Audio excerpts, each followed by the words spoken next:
नमस्कार. मी डॉक्टर ईशा सादर करतीये स्वरचित लेख कमल कृष्ण.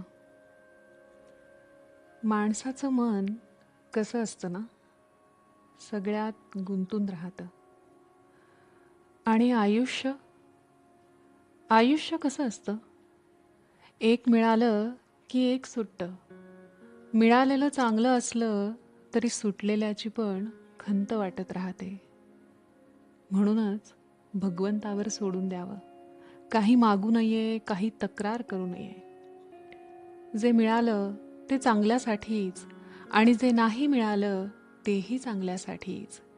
जे सुटलं, मागे राहिलं, तेही आपल्या चांगल्यासाठीच, असा परमेश्वरावर ठाम विश्वास असला पाहिजे.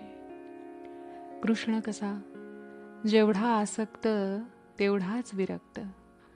हा भगवान श्रीकृष्णाचा गुण थोडा तरी घेता आला पाहिजे. गोकुळात नंद यशोदेच्या प्रेमात गुंगणारा कृष्ण, गोप गोपींमध्ये रमणारा कृष्ण किती आसक्त वाटतो, हो ना?